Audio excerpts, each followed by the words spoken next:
Doctor Baba Saheb Ambedkar open university.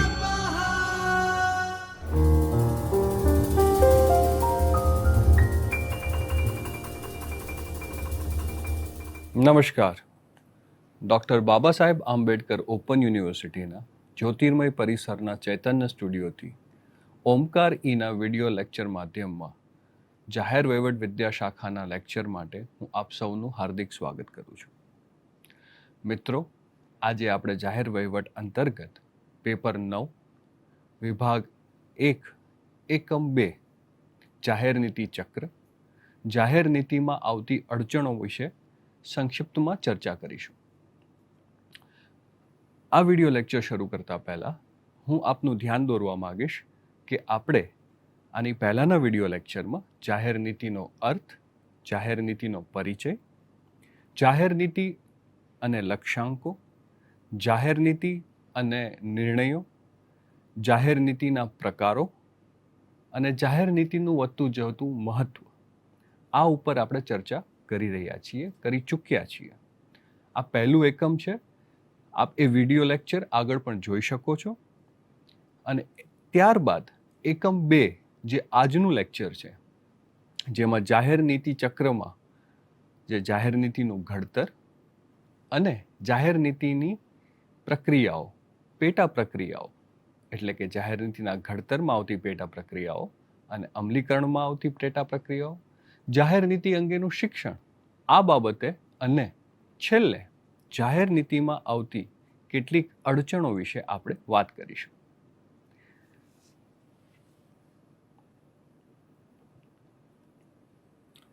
તો મિત્રો, આ એકમના ઉદ્દેશ્ય છે કે જાહેર નીતિઓના ઘડતરને આપણે વધુ સારી રીતે સમજી શકીએ, જાહેર નીતિના અમલીકરણ અંગે આપણે ચર્ચા કરી શકીએ અને તેના નિરીક્ષણ તેમજ મૂલ્યાંકનને સમજાવી શકીએ.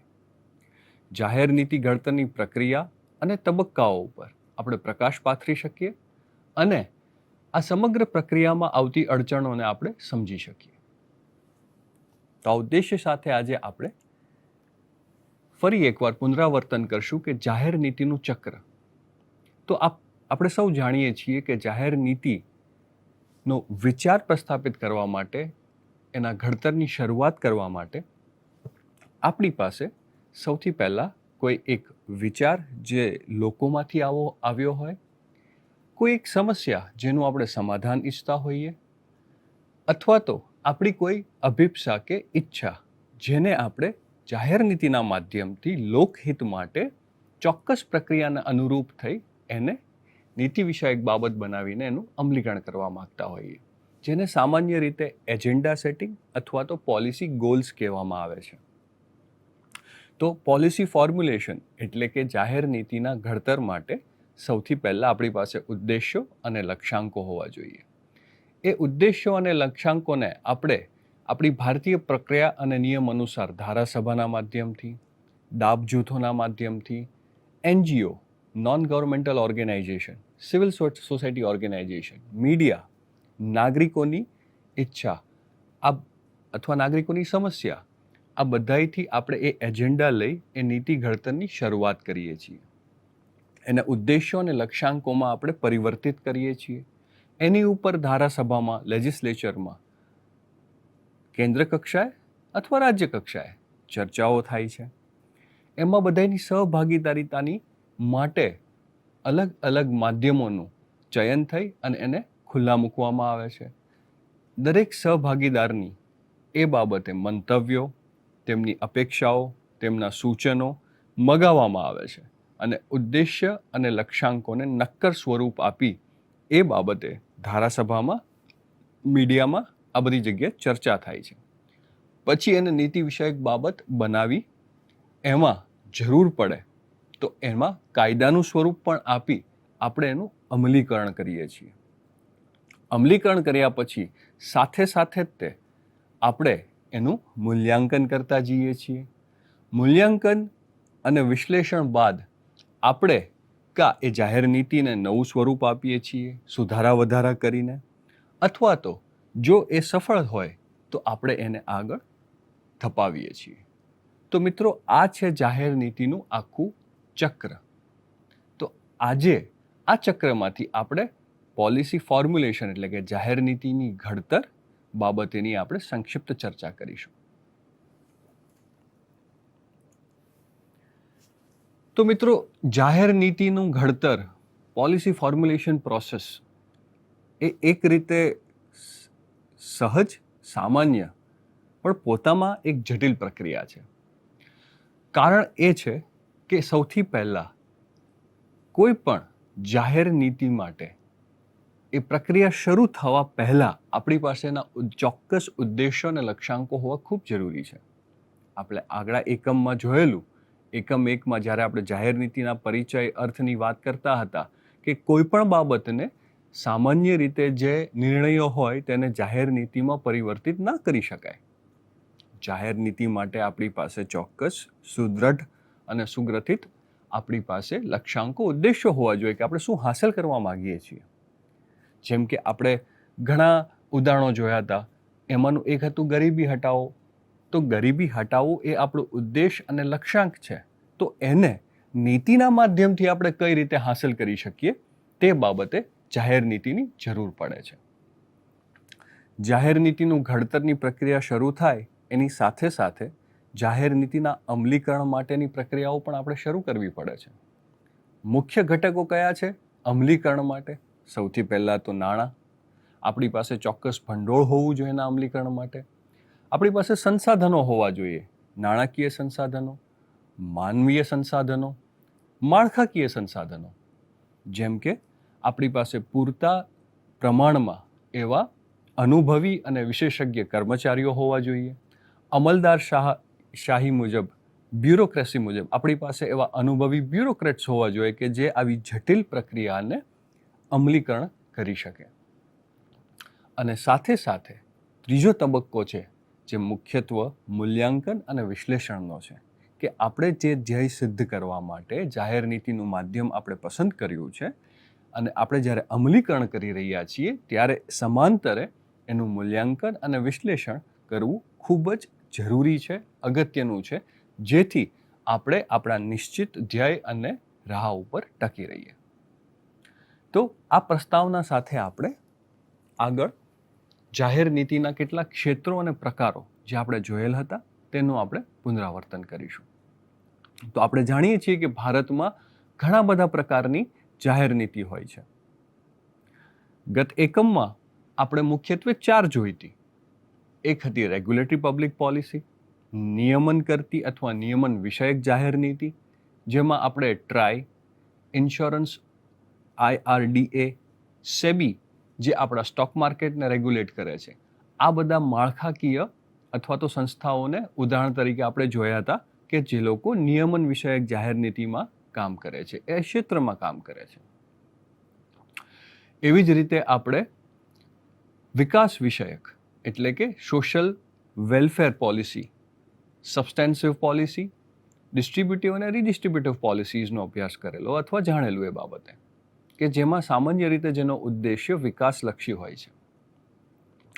એ જ રીતે ભારતમાં તાજેતરમાં તમે જોશો તો NEP, ન્યૂ એજ્યુકેશન પોલિસી, જે આપણે આપણા શિક્ષણ બાબતે નવી જાહેર નીતિ આપણે પ્રસ્તાવિત કરી રહ્યા છીએ અને એની અમલવારી અત્યારે ચાલુ છે. તો દરેક ક્ષેત્રમાં, દરેક ક્ષેત્રની જરૂરિયાત અનુરૂપ આપણે જાહેર નીતિનું નિર્માણ કરીએ છીએ, એનું ઘડતર કરીએ છીએ, એનું અમલીકરણ કરીએ છીએ અને સતત આપણે મૂલ્યાંકન અને વિશ્લેષણ કરતા રહીએ છીએ. તો આ હતા જાહેર નીતિ ક્ષેત્રો અને પ્રકારો. તો મિત્રો, આ છે જાહેર નીતિની પેટા પ્રક્રિયા. હવે આપણને ખબર છે કે નીતિ ઘડતર એ એક મુખ્ય તબક્કો છે, પણ એની અંદર પણ ઘણી બધી પેટા પ્રક્રિયાઓ હોય છે. જેમ કે આપણી પાસે ઉદ્દેશ્યો હોવા જોઈએ, લક્ષ્યાંકો હોવા જોઈએ, આપણી પાસે એક ઘડતર માટેની એક રૂપરેખા હોવી જોઈએ. આગળ જતા હું એક સર્વ શિક્ષા અભિયાનને જાહેર નીતિના ઉદાહરણ તરીકે આપની સમક્ષ રજૂ કરીશ. એ જ રીતે જ્યારે આપણે નીતિ અમલીકરણના તબક્કાની વાત કરીએ તો એના પણ પેટા તબક્કા અને પેટા પ્રક્રિયા હોય છે કે શું આપણી પાસે સંસાધનો, નાણાકીય, કર્મચારીઓ, એની અમલવારી માટેની તકનીકો આપણી પાસે પર્યાપ્ત છે કે નહીં. એ જ રીતે બીજું મહત્વનું અને એક રીતે સૌથી અગત્યની વાત એ છે કે જાહેર નીતિને લાગતું શિક્ષણ આપણી સૌ પાસે છે કે નહીં. અહીંયા માત્ર સરકારની જ વાત નથી, જેટલા પણ સહભાગીદાર એટલે કે સ્ટેક હોલ્ડર્સ છે, એ દરેક સ્ટેક હોલ્ડર્સ શું આ બાબતે શિક્ષિત છે? જાહેર નીતિના લક્ષ્યાંકોને, ઉદ્દેશ્યોને, રૂપરેખા બાબતે તેઓ પૂર્ણ રીતે માહિતીગાર છે?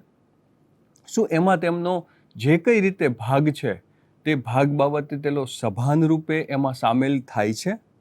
તો આ જાહેર નીતિને લાગતું શિક્ષણ નાગરિકો, મીડિયા, NGO, એકેડેમિયા અને સરકાર અને અમલદારશાહી, આ બધા જ જે આપણા સહભાગીદારો છે, જે આપણા સ્ટેક હોલ્ડર્સ છે, એ લોકો માટે ખૂબ મહત્વની વાત છે. માનો કે કોઈ વિષયની પ્રજાને કે નાગરિકોને જો એ બાબતે એ લોકો શિક્ષિત ના હોય, એ બાબતે એ લોકો માહિતગાર ના હોય, તો એમાં એ કઈ રીતે યોગદાન આપી શકશે? તો એની માટે નીતિ અમલીકરણનો જે તબક્કો છે, એમાં જે પેટા એક પ્રક્રિયાનો તબક્કો છે, એ છે જાહેર નીતિને લાગતું શિક્ષણ, જે ખૂબ જ મહત્વનું છે. અને એ જ રીતે જ્યારે અમલીકરણ શરૂ થાય તેની સાથે સાથે સમાંતરે પેરેલલી આપણે જાહેર નીતિનું નિરીક્ષણ કરવું જોઈએ કે આપણે જે રૂપરેખા બનાવેલી, આપણે જે નિશ્ચિત કરેલું, શું એ જ મુજબ તબક્કાવાર એનું અમલીકરણ થઈ રહ્યું છે? એમાં શું શું અડચણો આવી રહી છે? એનું મૂલ્યાંકન આપણે કરવું જોઈએ, ને જરૂર લાગે તો આપણે સુધારા કરવા જોઈએ. તો આ છે જાહેર નીતિના ચક્રની જે પહેલા બે મુખ્ય આપણે તબક્કાઓ જોયા, એના પેટા તબક્કાઓ અને પ્રક્રિયા. વધુમાં આની આપણે સંક્ષિપ્ત પણ ડિટેલમાં થોડી પ્રોસેસ જોશું કે સૌથી પહેલા લક્ષ્યાંકો અને ઉદ્દેશો નક્કી કરવા પડે. એ નીતિ ઘડતર માટે આપણે વ્યૂહરચના બનાવીએ છીએ કે કઈ રીતે શરૂ થશે, કેટલા તબક્કાઓમાંનું અમલીકરણ થશે, કઈ કઈ જગ્યાએ, સ્થળ, કયા કયા માળખા થકી કોણ કોણ લોકો આમાં સહભાગીદારી થશે, આની આખી અને કયા પરિમાણોનું, ઘટકોનું આપણે મૂલ્યાંકન કરીશું, નિરીક્ષણ કરીશું. તો આ દરેક બાબતની સ્પષ્ટતા આપણને પહેલેથી હોવી જોઈએ. વ્યૂહરચના બાદ એની રૂપરેખા શરૂ થાય છે. રૂપરેખામાં મેં કીધું એમ કે મુખ્ય તબક્કાઓ, એની પેટા પ્રક્રિયાઓ સુનિશ્ચિત હોય છે, જેથી સુચારુ રૂપે અમલીકરણ થઈ શકે. એમાં આગળ જે નીતિના ઘડવૈયાઓ છે, એમાં ધારાસભા એટલે કે આપણા પોલિટિકલ એક્ઝિક્યુટિવ્સ આવી ગયા, જેને આપણે રાજકીય પક્ષો અને તેના કાર્યકર્તાઓ, તેના મંત્રીશ્રીઓ આપણા, એ બધા જ એમાં આવી ગયા. એની પછી આવે છે અમલદારશાહી, નોકરશાહીના જે ટોપ બ્યુરોક્રેટ્સ હોય છે, શું એ લોકોમાં એ કૌશલ્યતા છે, શું એ લોકોમાં એ અનુભવ છે, અને એ જ રીતે એમનામાં માળખાકીય, આર્થિક અને વ્યક્તિગત કર્મચારી કક્ષાએ શું સક્ષમતા અને ક્ષમતા છે. તો આ આપણે ત્યારે જ નક્કી કરવાનું હોય છે અને એ બાબતે કામ પણ શરૂ કરવાનું હોય છે. ત્યાર પછી હજી આપણે અમલીકરણ સુધી નથી પહોંચ્યા, આપણે નીતિ ઘડતરની જ વાત કરી રહ્યા છીએ મિત્રો. તો નીતિ ઘડતરમાં આગળ આપણે સૌથી પહેલાં તો યોગ્ય માહિતી એકત્ર કરવી પડે. યોગ્ય માહિતી ખૂબ જ જરૂરી છે. યોગ્ય માહિતીના આધારે આપણે વિકલ્પો ઊભા કરવા પડે અમલીકરણ માટે અને ઘડતર માટેની પ્રક્રિયાઓમાં. જેમ હું આગળ ઉદાહરણ આપીશ સર્વ શિક્ષા અભિયાનનું, ત્યારે આપણે જોઈશું. એ જ રીતે એને જરૂર પડે અને જો આપણી જરૂર હોય અને એ આપણી પાસે જે હાલના માળખાઓ પર્યાપ્ત ના હોય, તો આપણે નવા માળખાઓ બનાવવા પડે, એમાં પણ સંસાધનો પૂરા પાડવા પડે, અને તો જ એ ઘડતરનું કામ આગળ વધી શકે. અને આમ આટલી પ્રક્રિયા કર્યા પછી આપણે આપણા ઉદ્દેશ્યો અને લક્ષ્યાંકોને એક નક્કર સ્વરૂપ આપવું પડે કે શું લક્ષ્યાંકો છે, ક્યારે એ માનવામાં આવશે, શું એવું થશે કે જેથી આપણે એવું કહી શકશું કે આપણા લક્ષ્યાંકો આપણે હાંસલ કર્યા. એ જ રીતે આપણા ઉદ્દેશ્યો આપણે હાંસલ કર્યા, તો એના પરિમાણો, ઇન્ડિકેટર્સ, કે આપણને કઈ રીતે ખબર પડશે કે આપણો આ ધ્યેય હતો અને આપણે તેને પ્રાપ્ત કર્યો. તો પોલિસીમાં હંમેશા આઉટકમ અને આઉટપુટ બે હોય છે. એક હોય છે કે જે મૂલ્યાત્મક હોય છે, કે જેને આપણે ગણી શકીએ, ટેન્જિબલ હોય છે, જે દેખાઈ શકે કે આ નક્કર ફેરફાર થયો. તો ઉદ્દેશ્યોને નક્કર સ્વરૂપ આપણે આખી પ્રક્રિયાના અંતે આપણા પરિણામલક્ષી જે અભિગમ છે અને જે પરિણામ આવે એનાથી આપણે એને નક્કર સ્વરૂપ આપી શકીએ. એટલે આપણે બે જગ્યાએ આપણે વાત કરી રહ્યા છીએ કે ઉદ્દેશોને નક્કર સ્વરૂપ આપવું ઘડતરના તબક્કામાં, અને જ્યારે આપણે એનું અમલીકરણ કરીએ ત્યારે આપણે તેને જે પરિણામ આવે એને પણ આપણે નક્કર સ્વરૂપમાં જોઈ શકવા જોઈએ. અને અમલવારી કરતા પહેલા હવે તો મિત્રો પબ્લિક પોલિસીમાં એટલે કે જાહેર નીતિ કે લોકનીતિમાં સિમ્યુલેશનની પ્રોસેસ આવી છે. આપણી પાસે અત્યારે એઆઈ અને એવા સોફ્ટવેર્સ છે કે જે આપણને એક રીતે હૂબહુ એવી પરિસ્થિતિનું નિર્માણ કરી અને જણાવે કે જો આ પ્રક્રિયા અનુસરવામાં આવશે તો એમાં શું શું અડચણો આવશે અને એના શું પરિણામો આવશે. તો હવે આપણી પાસે જ્યારે આધુનિક ટેકનોલોજી, સોફ્ટવેર્સ, એઆઈ આની મદદ છે તો આપણે એ પણ કરી શકીએ છીએ. અને ભારત દેશ એ બાબતે જાહેર નીતિમાં એ કામ કરી રહ્યું છે કે એને ચકાસણી કરવી અમલવારી કરતા પહેલા પણ એનું એક સિમ્યુલેટેડ મોક ડ્રિલ જેવું કામ, એટલે કે વાસ્તવિકતામાં અમલવારી કરતા પહેલા એનું એક મોક ડ્રિલની જેમ, એક પરેડની જેમ એક કાલ્પનિક રીતે આખું એનું અમલીકરણ કરવામાં આવે, જેથી આપણે આવતી અડચણો બાબતે વધારે સભાન અને સજાગ થઈ શકીએ. તો આ જાહેર નીતિની ઘડતરની જે પ્રક્રિયા છે એના પેટા તબક્કાઓ હતા. આવી જ રીતે જેમ આપણે આગળ વાત કરીશું કે અમલીકરણના પણ તબક્કાઓ હોય છે. હવે અમલીકરણમાં જેમ આપણે આગળ જોયું કે જાહેર નીતિને લાગતું શિક્ષણ ખૂબ મહત્વનું છે, કારણ કે આપણી પાસે સાધનો અને સંસાધનો તો હોય જ છે. આપણે નાણાકીય જોગવાઈઓ રાખીએ છીએ, આપણે નાણાકીય આયોજન કરેલું હોય છે. એ જ રીતે આપણે કર્મચારીઓની કુશળતા અને એના કૌશલ્યમાં વધારા માટે ટ્રેનિંગ આપતા હોઈએ છીએ. એ જ રીતે નવી નવી તકનીકો કે જેમ મેં કીધું કે સ્ટેટિસ્ટિકલ, ટેકનોલોજીકલ, ક્વોલિટેટિવ, ક્વોન્ટિટેટિવ, એઆઈના માધ્યમથી, એઆઈ અને મશીન લર્નિંગના ઉપયોગથી આપણે નીતિઓના અમલીકરણમાં ઘણી બધી સજાગતા અને સભાનતા રાખતા હોઈએ છીએ. તો એ આપણી પાસે છે, પણ જ્યાં સુધી કોઈ પણ જાહેર નીતિનું ઘડતર અને અમલવારીમાં સહભાગીદારીતા, પાર્ટિસિપેટિવ આસ્પેક્ટ ના હોય, અને એ પણ લોકશાહીની ઢબે ડેમોક્રેટિક, પાર્ટિસિપેટિવ અથવા ઇન્ક્લુઝિવ, બધા જને આપણે સામેલ કરી શકવા જોઈએ. તો પાર્ટિસિપેટરી અને ઇન્ક્લુઝિવ ઇન્વોલ્વમેન્ટ અને સ્ટેક હોલ્ડર્સનું એટલે કે સહભાગીદારોનું ન હોય ત્યાં સુધી આપણે ચોક્કસપણે એવું ન કહી શકીએ કે આ પારદર્શક નીતિ છે અને એનું અમલીકરણમાં ચોક્કસ આપણને સફળતા મળશે. માટે જાહેર નીતિને લાગતું શિક્ષણ ખૂબ જ મહત્વનો ભાગ ભજવે છે. તો હવે હું આપને એક ઉદાહરણ આપીશ. ભારતે જ્યારે આઝાદી પછી જાહેર નીતિમાં માધ્યમથી શિક્ષણ ક્ષેત્રે કામ કરવાનું નક્કી કર્યું કે ભાઈ આપણા દેશના, રાષ્ટ્રના દરેક બાળકોને પ્રાથમિક શિક્ષણ નિઃશુલ્ક અને ફરજિયાત હોવું જોઈએ. આ જોગવાઈ આપણા સંવિધાનમાં પણ છે. આપણી ફંડામેન્ટલ જે રાઇટ્સ છે એમાં ભારતમાં ફંડામેન્ટલ રાઇટ્સમાં રાઇટ ટુ એજ્યુકેશન પણ છે. હવે આને અમલવારી કરવા માટે આપણે જાહેર નીતિનું માધ્યમ છે અને એ માધ્યમથી આપણે આગળ કાર્ય કરવાનું આયોજન કર્યું. તો સર્વ શિક્ષા અભિયાનમાં સૌથી પહેલાં તો એ આવ્યું કે આપણે નિઃશુલ્ક પ્રાથમિક શિક્ષણ આપીએ, એક પહેલા ધોરણથી 8મા ધોરણ સુધી. બહુ સારી વાત છે. એમાં બધા જ આપણા રાજકીય પક્ષો, આપણા નેતાઓ, આપણા અમલદારશાહીઓ એટલે કે ટોપ બ્યુરોક્રેટ્સ, એનજીઓ, બધા જ આ બાબતે એક સાથે હતા અને એ લોકો સ્પષ્ટ હતા કે આપણે નિઃશુલ્ક અને પ્રાથમિક શિક્ષણ તો આપવું જ જોઈએ જો એક સારા શ્રેષ્ઠ રાષ્ટ્રનું નિર્માણ કરવું હોય તો. તો હવે માળખાગત રીતે શું જોશે? તો ભાઈ સૌથી પહેલાં તો પ્રાથમિક શાળાઓ બનાવવી પડશે, અને માત્ર શહેરોમાં જ નહીં, ગામડે ગામડે પ્રાથમિક શાળાઓ બનાવવી પડશે. બરાબર છે. જેમ આપણે અમલવારીના તબક્કે જોયું હતું આગળ કે આપણને સંસાધનોની જરૂર પડે, માળખાકીય, કર્મચારીઓ અને નાણાંની. તો નાણાંની જોગવાઈ હતી.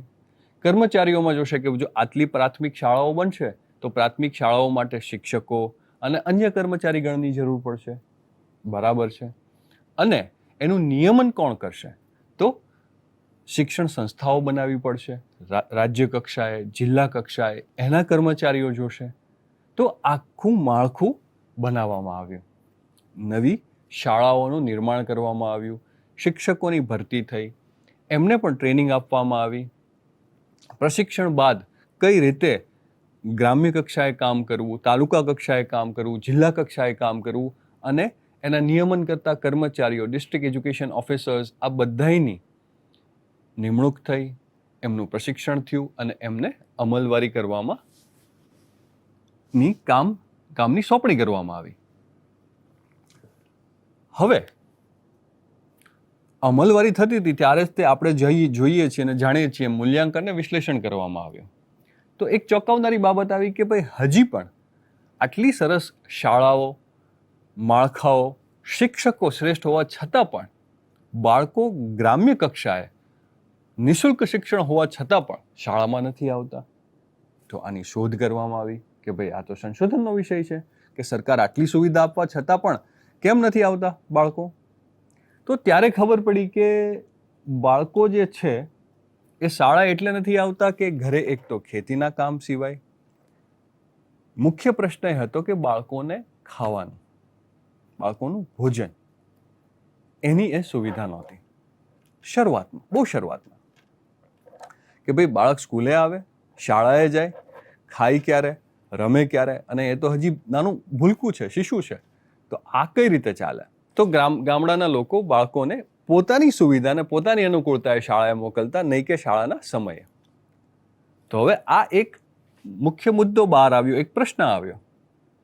તો જાહેર નીતિમાં જેમ આપણે વિદ્યાશાખામાં અને અત્યારે આપણે જે એકમોમાં ભણ્યા કે આપણે વિશ્લેષણ અને મૂલ્યાંકન કરવાનું અગત્ય અને મહત્વતા આ છે કે આપણને સમસ્યાની પહેલેથી ખ્યાલ આવે. તો આ સમસ્યા આવી એટલે આપણા તજજ્ઞો અને આપણા અધિકારીઓએ એક નવી યોજના બહાર પાડી કે ભાઈ બાળકોએ ભોજનની ચિંતા કરવાની રહેશે નહીં.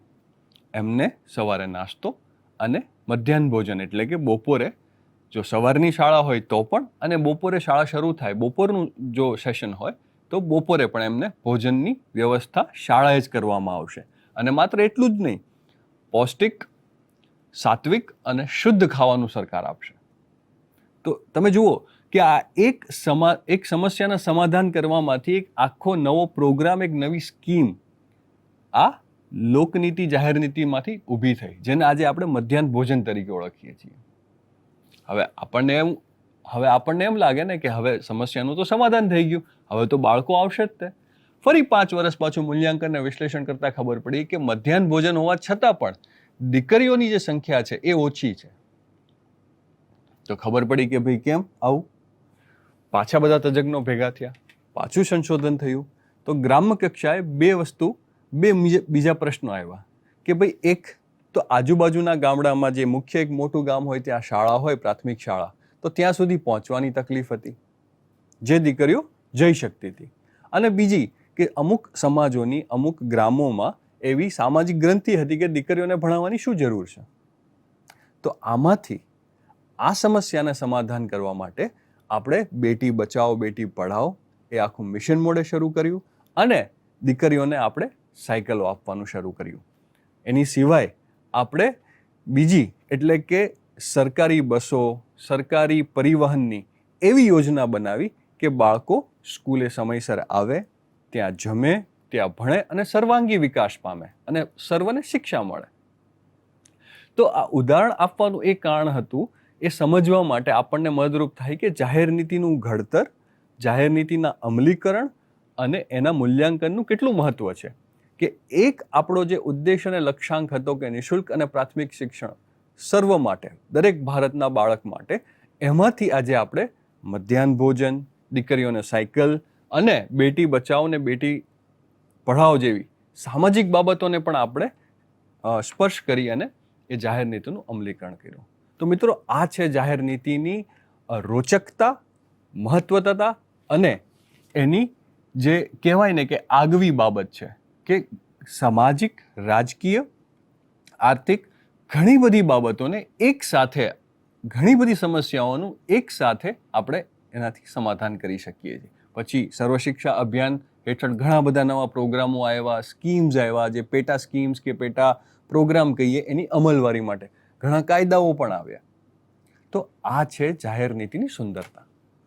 તો માટે હું હંમેશા વ્યક્તિગત રીતે માનું છું કે જાહેર નીતિ એક એવું માધ્યમ છે કે જેને આપણે જો સારી રીતે જેની અમલવારી કરીએ, જેનું ઘડતર કરીએ ને એમાં સહભાગીદારીતા દાખવીએ નાગરિક તરીકે, તો આપણે કદાચ આ રાષ્ટ્રની અને આપણી ગ્રામ્ય કક્ષાની સારામાં સારી અને અઘરી સમસ્યાઓનું પણ સમાધાન સહેલાઈથી લાવી શકીએ છીએ.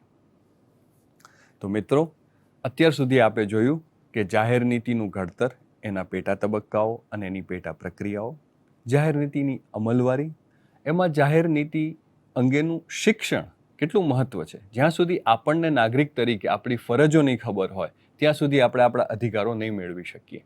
તો એક નાગરિક તરીકે શું આપ આજની વર્તમાન સરકાર દ્વારા જેટલી પણ જાહેર નીતિ વિષયક બાબતો કે લક્ષ્યાંકો હોય છે, શું આપ એમાં જાગૃત નાગરિક તરીકે ભાગીદાર બનો છો?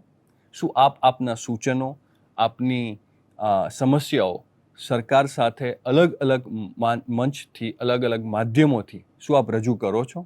શું આપ વ્યક્તિગત રીતે એક નાગરિક તરીકે જાગૃત છો? અને આપણી તો આ વિદ્યાશાખા જાહેર વહીવટ છે, તો અભ્યાસુ મિત્રો, તમારે તો જાગૃત રહેવું જ જોઈએ અને એ જાગૃતતા આપની આજુબાજુ આપના પરિવારજનોને, આપના મિત્રોને ચોક્કસ આપવી જોઈએ. તો હવે આપણે જોઈશું કે જાહેર નીતિની બાબતોમાં આવતી મુખ્ય અડચણો. આપણે પ્રક્રિયા જોઈ, પેટા પ્રક્રિયા જોઈ અને એના ફાયદાઓ એક ઉદાહરણ તરીકે આપણે જોયા સર્વ શિક્ષાના અભિયાનથી. હવે આપણે જોઈશું સમાપન તરફ જ્યારે આપણે જઈ રહ્યા છીએ ત્યારે એના મુખ્ય અડચણો. તો મેં આગળ વાત કરી એમ કે જાહેર નીતિના ઘડતરમાં, અમલીકરણમાં મુખ્ય બાબતો જે અડચણ સ્વરૂપ હોય છે, જે વિઘ્ન સ્વરૂપ હોય છે, જેને આપણે પહેલેથી જ તે પાંખી લેવાની હોય છે, જાણી લેવાની હોય છે, જેથી આપણી સમસ્યાઓ બી ઓછામાં ઓછી થાય. તેની માટે નાણાકીય સંસાધનોનું પૂરતાપણું એ એક મુખ્ય બાબત છે. કારણ કે આપણી પાસે એક બજેટ હોય છે દરેક બાબતનું, અને એ બજેટને આધીન અને આયોજન કરીને આપણે જાહેર નીતિનું ઘડતર અને અમલવારી કરવાની હોય છે. જો આપણે જાહેર નીતિમાં આપણે નક્કી કરેલ સમય મર્યાદાને, સમયપત્રકને ન વળગી રહીએ તો આપણને વધારાનો ખર્ચ આવે છે, જે ખર્ચ નાગરિકોએ અને સરકારે ભોગવવાનો હોય છે.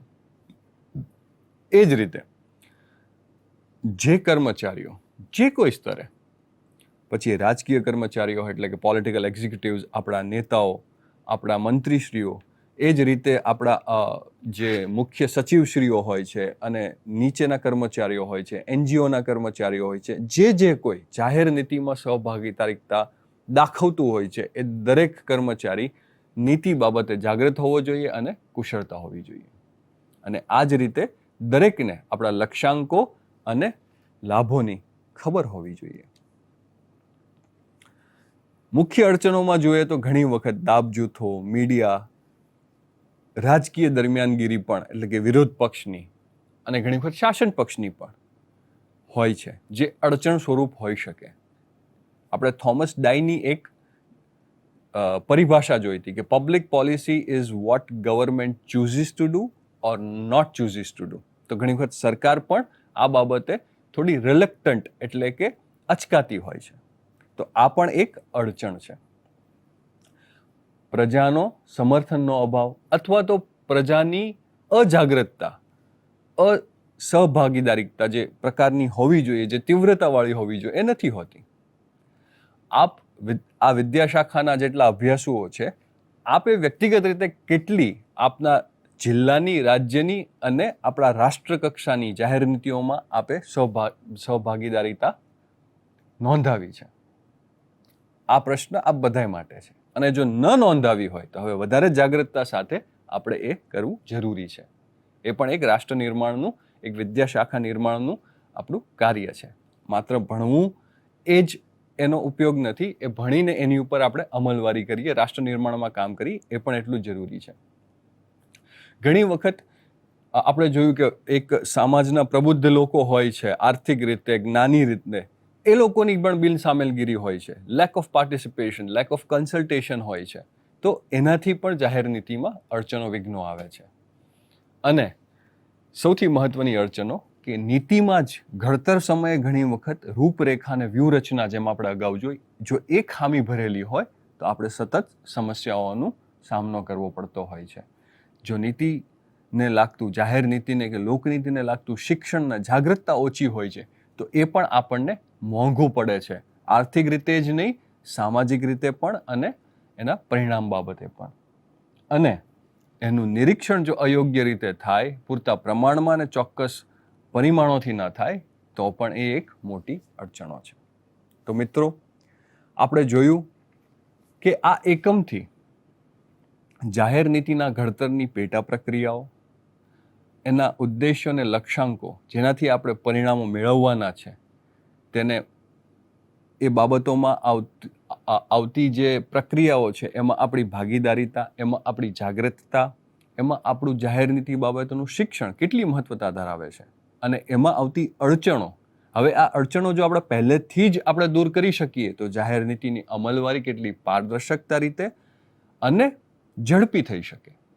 તો આ જ રીતે કોઈ પણ નીતિની સફળતા તેની રૂપરેખા, તેનું ઘડતર, તેનું અમલીકરણ અને મૂલ્યાંકન કેટલી સારી રીતે તૈયાર કરવામાં આવે છે તેના ઉપર આધાર રાખતી હોય છે. તો મિત્રો, આ જાહેર નીતિના દ્વિતીય એકમમાં આપણે આ નીતિચક્રના ઘડતરની અને અડચણની પ્રક્રિયાઓ જોઈ અને એ વિઘ્નોને કઈ રીતે દૂર કરવા તે સમજ્યું. ચૈતન્ય સ્ટુડિયોના માધ્યમથી ફરીથી જાહેર નીતિ બાબતના નવા એકમ સાથે ફરી મુલાકાત કરીશું. ત્યાં સુધી આપના વિચારો, મંતવ્ય, સૂચનો આપ આ યુટ્યુબના કમેન્ટ બોક્સમાં લખી શકો છો. ચૈતન્ય સ્ટુડિયોના ઓમકારી વિડીયો લેક્ચર માધ્યમથી હું ડૉક્ટર આદિત્ય જોશી આપ સૌનો આભાર માનું છું. ધન્યવાદ. જય ભારત, જય ગુજરાત. स्वाध्यायः परमं तप